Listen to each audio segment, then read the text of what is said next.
Hello, welcome to another blog. So चलो आज आपको एक कहानी बताते हैं जो कि काफ़ी इंटरेस्टिंग है एंड हम लोग के लिए तो ये बेस्ट डिसीजन था। लेकिन बेस्ट डिसीजन कब बैड डिसीजन में कन्वर्ट हो जाएगा इसके लिए आपको लास्ट तक तो देखना पड़ेगा। फर्स्टली हम लोग यहाँ अपने रूम से रात को निकले होते हैं अपने घर के तरफ क्योंकि सडनली माय फैमिली डिसाइड कि हम लोग मुंडेश्वरी चलेंगे एंड मेरे भाई लोग डिसाइड करते हैं कि हम सारे बच्चे बाइक एंड स्कूटी से जाएंगे जिसके पास जो जो गाड़ियाँ हैं। अभी तक तो अच्छा लग रहा था क्योंकि ये मॉर्निंग का सीन था और ऑलमोस्ट ये धूप तब हुआ है जब हम लोग पहुंचने वाले हैं। ये पहाड़ का व्यू देखकर ऐसा लग रहा था ना कि अब लोग हम लोग पहुंच ही चुके हैं।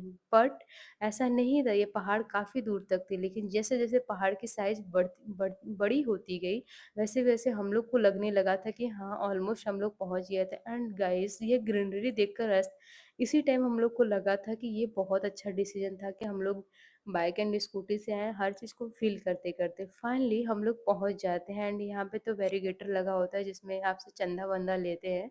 But we are not capable to pay चंदा क्योंकि हम लोग आउट ऑफ पॉकेट रहते हैं, इसलिए हम लोग पापा लोग का वेट करते हैं। जब वो लोग आते हैं तो हम लोग छूट जाते हैं एंड देन हम लोग प्रसाद वगैरह लेके पहुंच जाते हैं मंदिर। यहाँ पे भी ट्विस्ट है, यहाँ पे मम्मी पापा अंकल आंटी ये लोग तो गाड़ी से चले जाते हैं और हम जितने भी स्कूटी और बाइक से थे इन लोग को सीढ़ियों से चलना था। जो सीढ़ियों से चढ़ के 500 कुछ सीढ़ियाँ हैं, हम लोग पहुँचते हैं, माता रानी का दर्शन करते हैं। दर्शन करके बहुत सुकून मिलता है एंड फिर आते वक्त थोड़ी बहुत दान दक्षिणा एंड उसके बाद थोड़ी बहुत अपना अपना यहाँ पे ना घर भी बनाते हैं ईंटे से।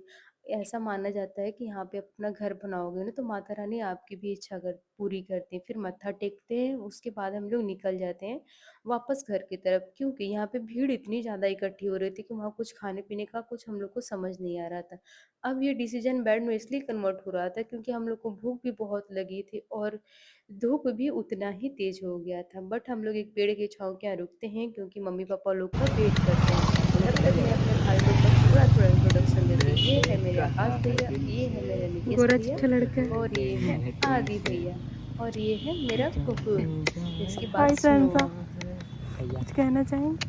नहीं, अपन अपन खड़ा है तो सब कुछ है। शाम में हम लोग के घर एक छोटी सी देवी माँ की जागरण होती है जिसमें सिर्फ फैमिली गैदरिंग रहती है। एंड तब तक मेरा भाई गुस्सा हो गया होता है फिर गाइस, मैं मेरा भाई गुस्सा है, कुकुर को मनाने आया है। नेक्स्ट मॉर्निंग गुस्सा हो गया रहता है तो मैं उसको मनाने के लिए गई होती हूँ दूसरे घर, जो कि मैं साइकिल से लिटरली गई होती क्योंकि इस घर पे तो कोई गाड़ी नहीं थी। आके देखती हूँ तो ये चेयर बनाता रहता है बट मुझे देख के ये मुंह फिर लेता है। बट मैं भी इतनी जल्दी तो हार नहीं मानने वाली हूँ, मैं कोशिश करूंगी जब तक कि ये हंस क्या न दे। स्माइल आ और रही है सच कि जा बताएं तो रही है, उसको समझ गुस्सा नहीं आ ज्यादा रहा है देर तक मुझे। रहता नहीं है। बट ये गुस्सा आ करने की रही है क्या? एक्टिंग बहुत देर तक कर ले रहा था। अभी देखो इसको हंसी आ ही गई होती है। स्माइल आ रही है क्या? नहीं यार, गर्मी से भी खून पसीना एक हुआ है। अभी देखते हैं, स्माइल की तो ऐसी तैसी हो चुकी है। हाँ थोड़ी बहुत तो आ ही गई है। ये गंधारी सोई थी और अभी, आगे गंधारी। मिलेंगे अब गंधारी से और इन्हें मैं गंधारी अच्छा, इसलिए भी बोल रही आँख हूँ ना खोल दी क्योंकि ये अपना। काफी मैकेनिक बन रहे थे। ये आई लोग है। वेल्डिंग के दुकान पे जाके भी खुद से वेल्डिंग करके अपने आंखों में इतनी चुभन ला दिए थे कि ये बांध कर आंख सोए थे। भाई शाम में हम लोग रूम पे आते हैं और रूम की हालत देख के तो ड्रेस भी हम लोग नहीं चेंज करते हैं। लिटरली मैं लग जाती हूँ साफ सफाई में, पहले करती हूँ रूम की साफ सफाई, देन मैं धुलती हूँ बर्तन। 2 दिन से जो बर्तन महक रहा था बता नहीं सकता हूँ। फिर नहा धो के मेरी बहन भी नहा ली रहती है। फिर हम लोग फलाहार करते हैं क्योंकि हम लोग का व्रत भी रहते हैं। एंड थोड़ा रेस्ट वगैरह करने के बाद वी डिसाइडेड कि रात में हम लोग मंदिर चलेंगे। देन मंदिर जाते हैं।